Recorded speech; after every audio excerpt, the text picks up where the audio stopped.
Hey friends, so I'm going to be working on this patch today, weeding. This is in between the tomatoes and Inky. I had planted in here, but nothing that I planted came up. I have recently rescued my strawberry ziggurat from a very similar situation. So the strawberry plants that are in here are now exposed to the sun again, and everything else is weed mulch. Ooh, there's another weed I gotta pull out, but there's my finger. You got to see my finger again today. So yeah, I'm gonna try to hold this while I work. These grasses absolutely love growing in my garden, and when I'm weeding, I like to rub the dirt off the roots of the weed.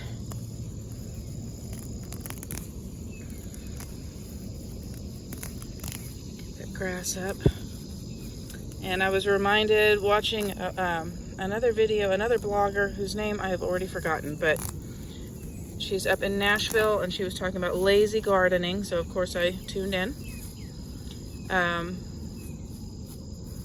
And she was like, never leave bare earth, and I'm like, I've been so guilty of that. So I'm doing what is commonly called chop and drop, where you cut it or pull it and then just leave the weeds. Now if they've gone to seed, you don't want to do that, but you leave the weeds as a kind of mulch. Well, literally mulch. It's not a kind of, I don't know. Are there different types of mulch? Probably. So rub that off. This is sometimes I think called caterpillar grass because of the way that it crawls.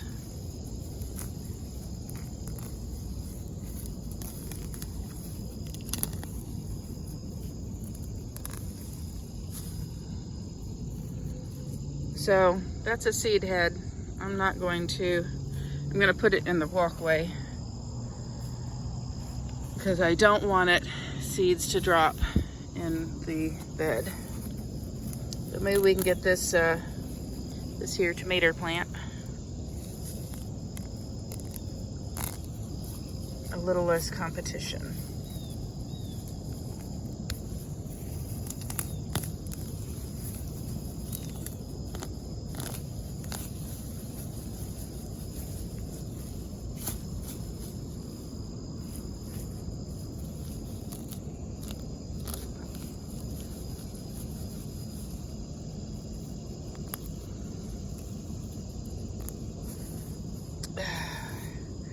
It's the Asiatic daylily. It's sort of my favorite weed. It's really pretty. It was brought over, of course, for decorative purposes. It's not from North American continent originally. It has the prettiest little indigo blue, or really it's not quite indigo, but this gorgeous blue flower.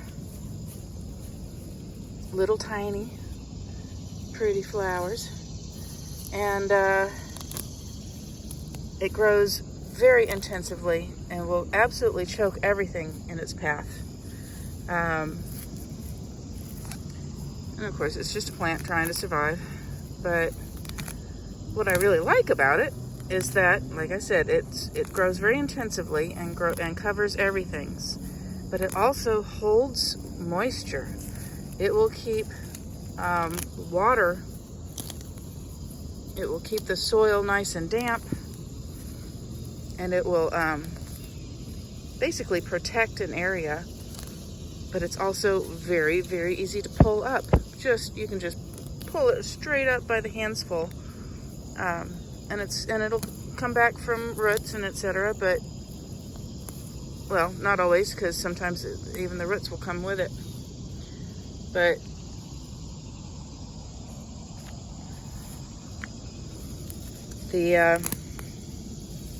so it's basically like a living cover, a living ground cover that I can remove at will and nothing else will have grown there. So it's very easy to pull up. There won't be any grass under it, or hardly any. And grass is hard to pull up. It's very tough.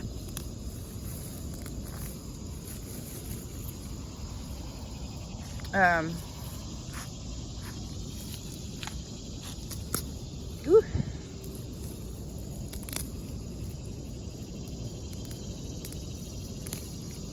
So it's hard on the hands. Was I saying I was talking about the Asiatic daylily? So yeah, and it just like saves space for me. Like, hello, here's a nice spot you could use turned into a garden of some other description. So I didn't have the luck of it growing up all over here. Well, just one. Grass took over this. This is where I had planted that in almost an entire packet of, what's it called? I keep forgetting. It was a dye plant. I was planting it for color.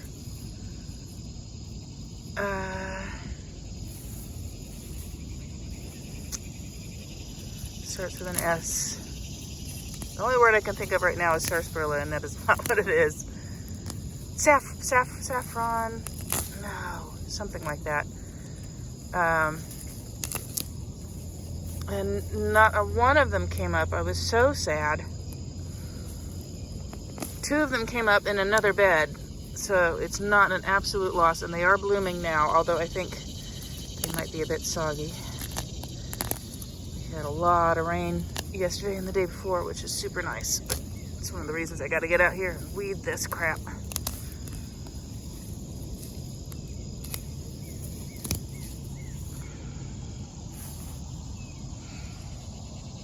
Oh, golly. Okay, I'm going to work on something easier over here. Here's a little stepping path over here that always gets choked up. It's right on the edge of the strawberry ziggurat, next to the coneflowers that are out of season now. Those coneflowers are super nice because they will provide food for birds during the winter. All right. And you know I'm a sucker for these violets, so I don't usually pull them up.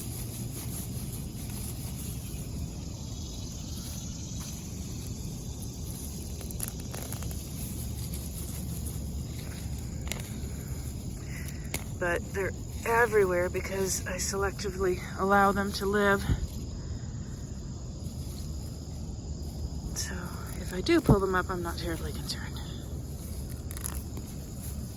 And I've started eating the violet leaves recently, the baby leaves, in salads.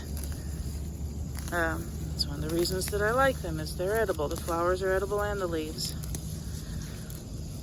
I made a really nice salad the other day with of course, the wild grape. That's one of my favorites. Oops, there's a strawberry. It's outside the ziggurat. 2 strawberries. 2 strawberries like that. So I will set them aside and replant them. What was I talking about? Oh yeah, I had baby grape leaves.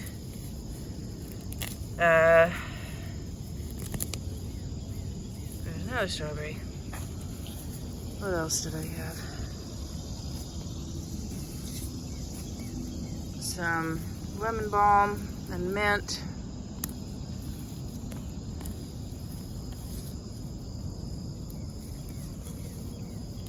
Basil.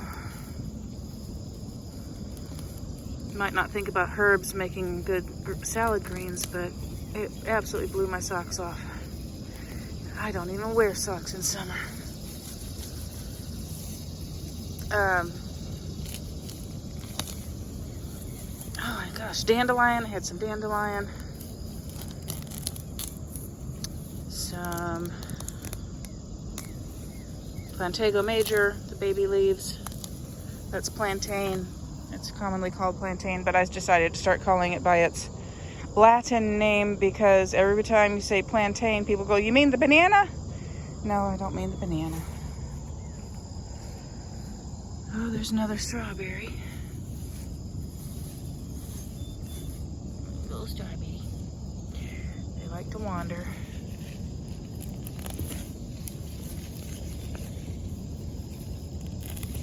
This is the dead tomato.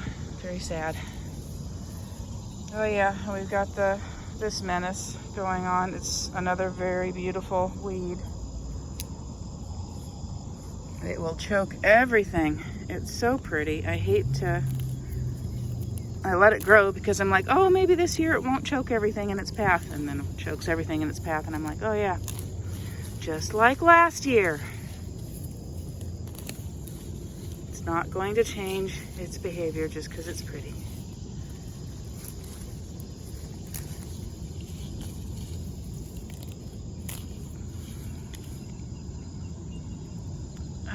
I have looked up what that is and I forget. All right, I got to get around that other side there. The only disadvantage of a tomato cage is it makes it harder to weed around.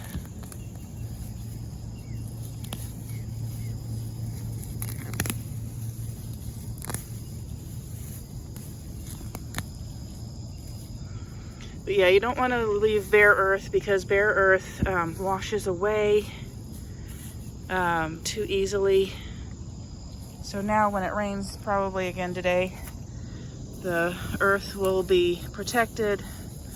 As the rain hits, it won't splash away my garden soil. Ooh, look, I missed this right here. And there's another strawberry. I should probably just go ahead and pull up that strawberry because it's in the path.